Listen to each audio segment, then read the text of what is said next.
Each year, thousands of people go missing. More often than not, these individuals are found safe and sound, though some of these people remain missing for months, years, or even decades. For one reason or another, only a handful of these cases tend to gather media attention, with dozens of others remaining cold and unsolved for many years. Here are 5 missing people who have still not been found.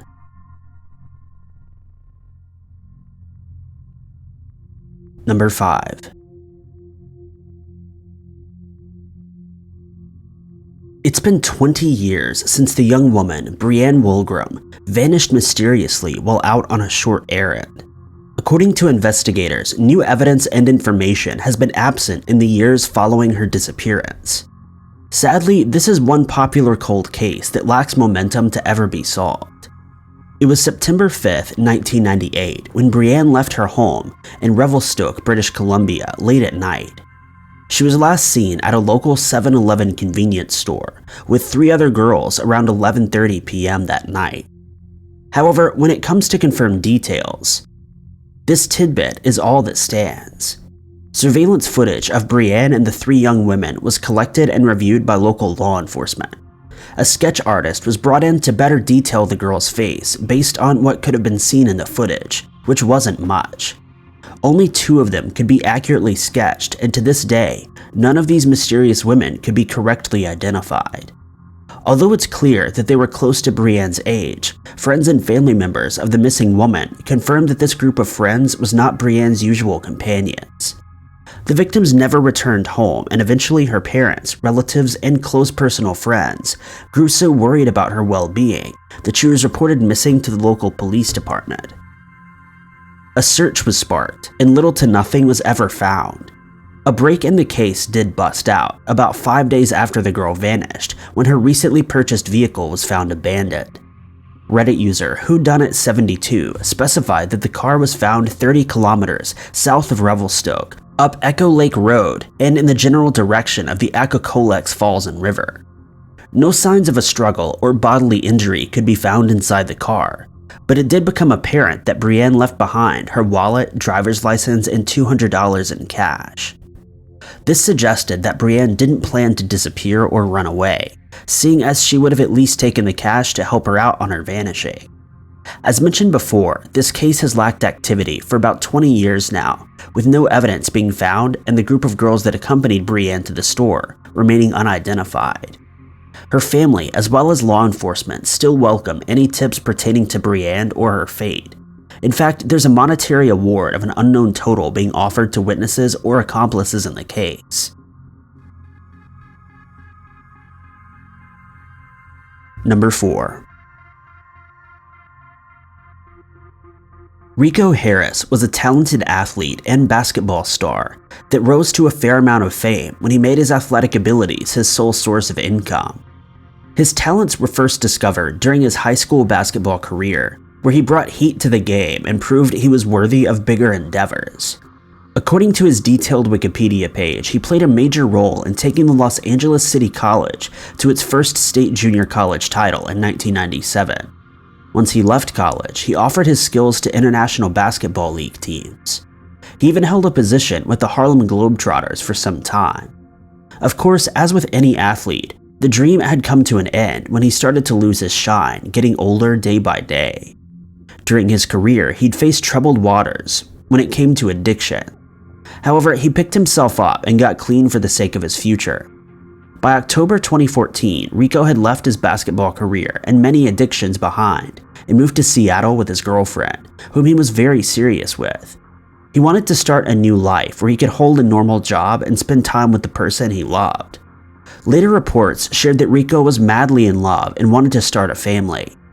Unfortunately, none of these dreams would come true when he failed to ever return from a long-distance visit with his mother and other relatives.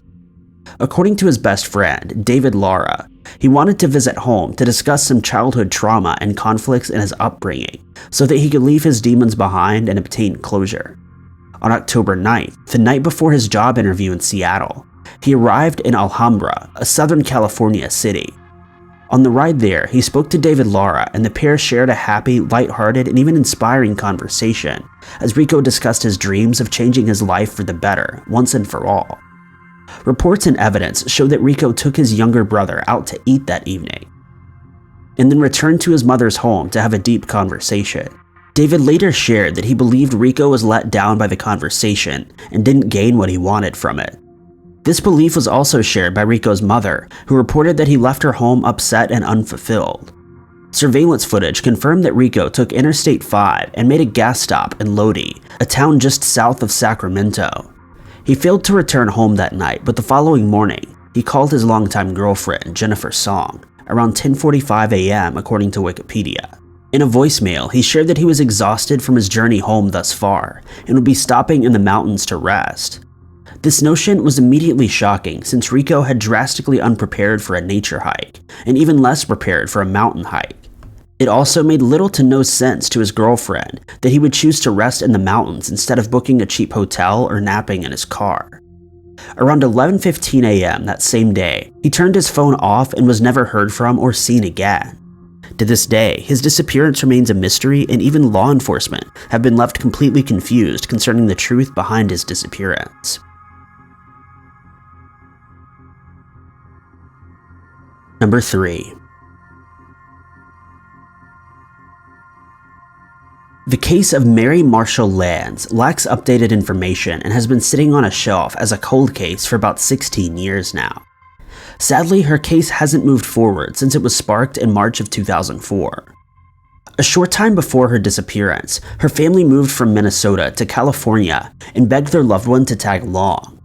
However, Mary was a 39-year-old grown woman with a full-time job in the medical field and a long-term boyfriend that she lived with. When she vanished, Mary was living with the aforementioned boyfriend, Christopher Pratt. No one knew that Mary was possibly missing until Christopher called her close family on March 14, 2004, asking if they had seen her.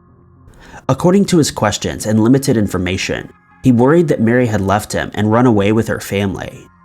Friends later reported that Christopher had a temper and the couple fought often, making the possibility of her running out of her own free will very likely. However, he also mentioned that he'd not heard from her in 2 days prior to his phone call on March 12, 2004. This meant that Mary had been gone for well over 48 hours and would have had plenty of time to call friends or loved ones for help. When the investigation of her disappearance actually struck local police, a new story was shared by Christopher. He claimed that they'd gotten into a serious fight, which was not uncommon for them. He stated that Mary abruptly left the house in a fit of anger, wearing only her work scrubs and carrying her purse. The weather outside at the time was snowy and below 20 degrees, making a walk anywhere nearly unbearable for the average person. This information suggested that Mary would have most likely contacted someone, hitched a ride, or at least asked for help. However, in the many miles spanning the area of her town, no one saw or heard from her on that day or the days that followed. Furthermore, the investigation revealed that Mary left her cell phone and car keys behind, making a voluntary move even more unlikely. Mary's family later hired a private investigator who revealed that many of Christopher's details were inaccurate or implied that he was withholding information. Witnesses that were interviewed established that Mary was seen at a local party store hours before she vanished. After that, she had plans to meet with her fiancé at a tanning salon.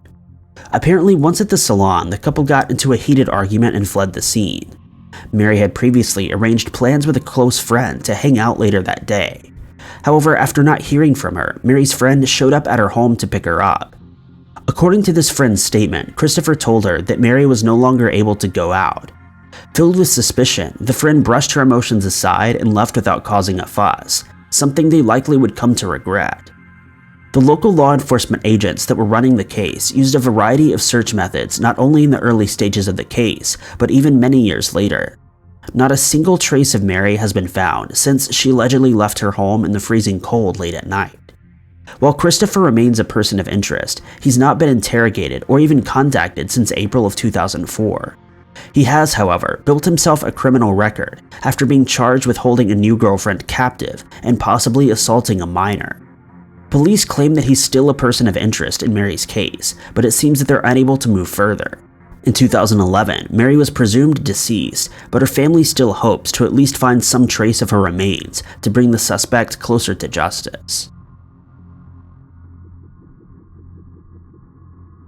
Number 2. Then 28-year-old Susan Powell was the average American mother who took care of her loved ones and worked to earn a living. She was a frequent churchgoer and from the outside lived a life of average means and complete happiness. On Sunday morning, December 6, 2009, Susan took her 2 sons, Charles and Braden, to church service as she did every week. Witnesses that interacted with her before, during, and after service mentioned that she showed no signs of issues. None of her behavior suggested she was in fear for her life, which made her disappearance even more startling. On that same day, after Susan returned from church and carried on about her business, a neighbor stopped by the Powell household to visit for a few hours. The neighbor left around 5 p.m. and, when questioned later, explained that nothing seemed out of the ordinary in the home. This neighbor was the last person to see Susan alive, aside from her husband Joshua and their children. The following morning, Susan failed to show up for her shift at work. Friends and neighbors eventually became involved and tried to contact the family, only to find that none of them were responding. In the early stages of this disappearance, it seemed that the entire family had mysteriously vanished. When the police became involved, they busted into the home with force, under the impression that the Powells may have fallen victim to carbon monoxide poisoning. Once they entered the house, they realized that no one was present. A peculiar but important detail that was shared explained that 2 box fans were set up in the living room, pointed directly at a damp spot on the couch. At first, this wet area wasn't closely investigated, as the most important matter of business was finding the Powell family. Inside the house, officers found Susan's purse, wallet, and all materials for identification. A break in the case occurred when Joshua returned home later that day with the boys. He was immediately apprehended for questioning. Inside the family vehicle, a minivan, officers found Susan's cell phone. According to an explanation of Joshua's interrogation, he'd left Susan sleeping in the home around midnight the night before. He then decided to take his kids for an impromptu camping trip to Simpson Springs in Utah. This area wasn't drastically far away, but it was further than you'd expect for an ill-planned vacation. When the search party picked up momentum a short while later, visitors to the campsite found no evidence related to the case, ruling out the theory that Joshua had taken his wife against her will, or worse, dumped her remains. In the months and years that followed Susan's vanishing act, Joshua reportedly exhibited some strange behaviors related to he and his wife's joint accounts and her life insurance. However, the most disturbing act came on February 5, 2012. A short time after a court ruling granted custody to Susan's parents, Joshua snatched his children from a social worker during what was supposed to be a supervised visit. After this, their home burst into flames following an initial explosion. An investigation proved that the explosion was deliberately planned by Joshua. Was this the result of a grieving husband and a father's sorrow, or was it a more elaborate effort to hide even more of the truth? Number 1.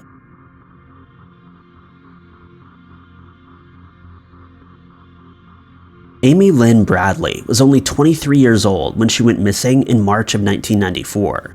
Amy had recently embarked on a relaxing and fun cruise vacation with her family when things took a tragic turn on the night of March 23rd.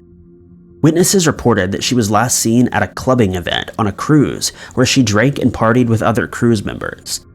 Late that evening, Amy returned to the room she shared with her brother Brad, according to this story.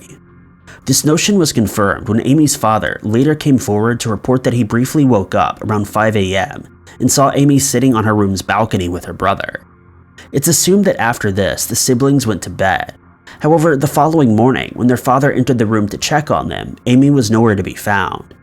Her brother was sleeping soundly, completely unaware that his sister had apparently vanished. That same morning, Amy's parents contacted the ship's security officials to report that they did not find their daughter. They were encouraged to keep searching on their own, seeing as the cruise ship was large and featured endless locations where the young woman could have been hanging out. This is also partly advised because ship officials didn't want to announce a missing woman, which they believe would ultimately spook other members and ruin their vacation. When the ship arrived at a tropical dock, Amy's family begged that the passengers not be allowed to exit the vessel until a search for Amy had been conducted. Of course, these cries went unheard, and scheduled activities were allowed to proceed. After the cruise ended, when there was no sign of Amy, the FBI stepped in for what was considered a brief investigation. All suspicion pointed to a man named Alistar. Witnesses reported that he was a drummer in a band on the cruise. He'd been playing the night before, when Amy vanished in the nightclub area where she was last seen in the public. The pair apparently spoke privately several times and danced together. Furthermore, other witnesses came forward to report that they saw Amy with him on the deck at around 5:30 a.m., after the time that her father allegedly saw her on the balcony. Another bit of information that made Alistar a huge suspect was the fact that he was approached by Amy's brother, Brad, before word of his missing sister had even hit the airwaves. Alistar told Brad that he was sorry to hear the news of his missing sister, although at that point there was no way that he could have known what was transpiring. Alistar was let off the hook after he was interrogated for many hours and passed a polygraph test. Amy's family still hasn't come across any new evidence or even a glimmer of hope in finding their lost daughter. Thank you guys so much for watching. If you liked this video, be sure to click that like button. Also, don't forget to subscribe and click that notification bell to keep up to date with all of our future uploads. But I've been Ty Knotts, and I'll catch you guys in the next video.